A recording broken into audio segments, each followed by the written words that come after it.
আমি যেহেতু লখনৌতে থাকতাম, ও কলকাতাতে থাকতো, তো যখন আসতাম মাঝে সাথে দেখা হতো। তারপর যখন আমি কলকাতায় এলাম তখন ও আবার পড়তে ভেলোর চলে গেল। তারপরেও আবার জবের জন্য হায়দ্রাবাদ চলে গেল, আমি তখন ইন্ডাস্ট্রি জয়েন করে নিলাম।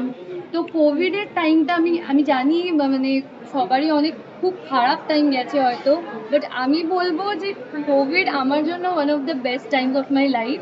বিকজ কোভিড না আসলে আমার মনে হয় না কোনোদিনও এই জিনিসটা পসিবল হতো।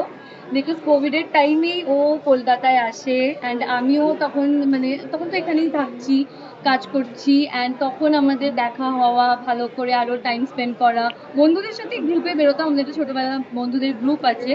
তো সেখানে করতে করতে তারপর ফাইনালি আমরা একসাথে বেরোই, আস্তে আস্তে টাইম স্পেন্ড করি, and আজকে আমরা এখানে।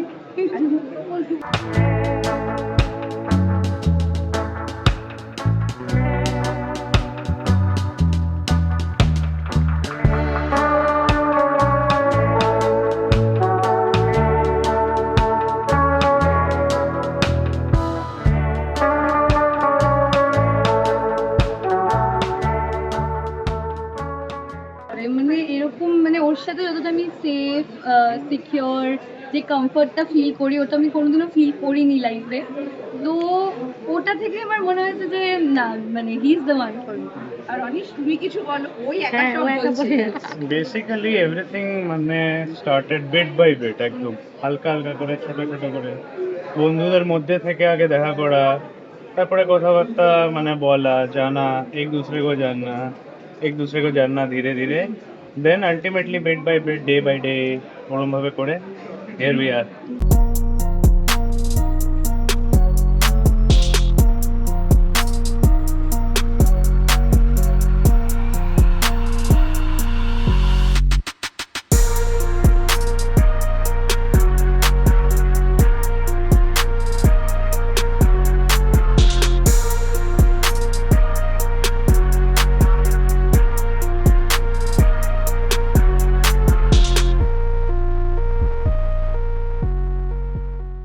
ওর অভিনয় কেমন লাগে? হ্যাঁ, খুবই ভালো লাগে। আমি তো এর দুটোই মানে বাংলাতেও দেখেছি আর হিন্দিতেও দেখেছি, দুটোতেই একদম ভালোভাবে অ্যাডাপ্ট করে।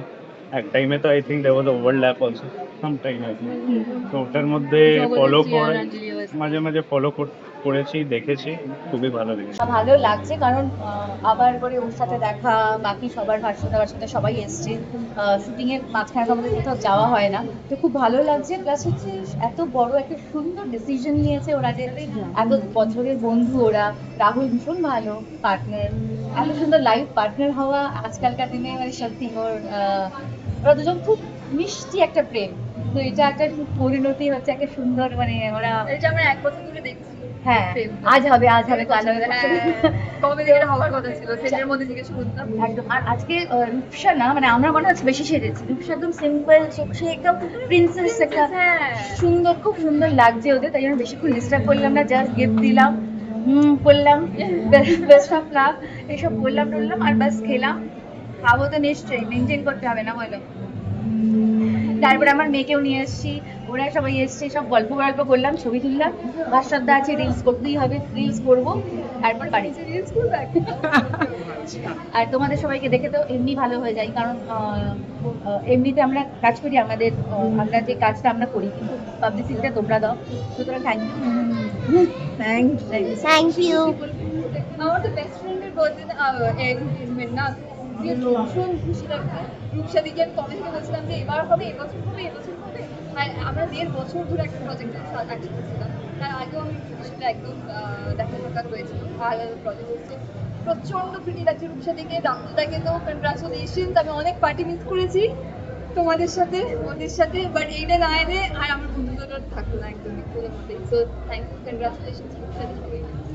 ক্রিটিসাইজ বলতে ও একটু মানে প্রথম একটু সুগার কোটেড আনসার দিত যে না ভালো লাগছে ভালো লাগছে। আমি বললাম যে দেখ তুই যদি না বলিস তাহলে আমার গ্রোথটা কি করে হবে। তো তারপর ওর সাথে আমি স্ক্রিপ্টটা অনেকবার রিহার্স করেছি, ও আমাকে বলে দেয়, ভালো ভালো আইডিয়াস দেয়, তারপর আমার সাথে স্ক্রিপ্টও রিহার্স করে। তো এই ব্যাপারে খুবই হেল্পফুল ও, মানে যেরকম ভাবে প্রেজ করে, আবার যদি ওর কিছু মনে হয় যে এটা এরকম হতে পারে, ওটা ওরকম হতে পারে, সেটাতেও সবসময় কন্ট্রিবিউটও করে।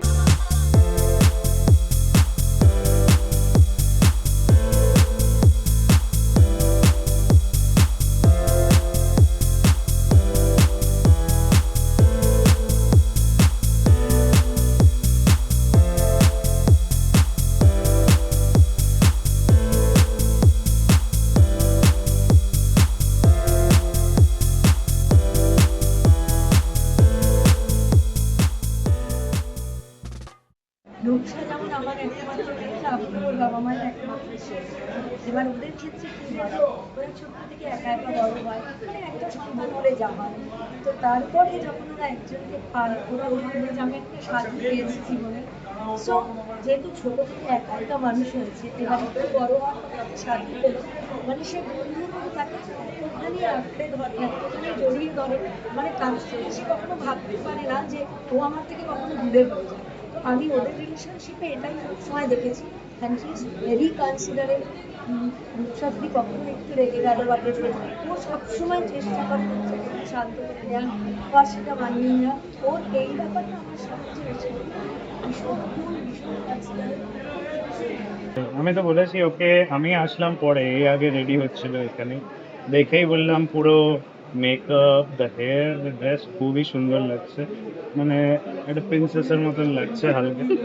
তো ওটা আমি বললাম এসে। আমার তো মানে আমি ওকে দেখলাম যে মানে তখন মেকআপ নিয়ে এত বিজি আমি ফার্স্ট ওকে দেখে যে কমপ্লিমেন্টটা দিয়েছি সেটাও আমার ক্যামেরাতেই দেওয়া হয়েছে। আমি তো বলবো he looks very very handsome today, খুবই হ্যান্ডসাম লাগছে। আমার ফেভারিট কালার ব্লুও পড়েছে।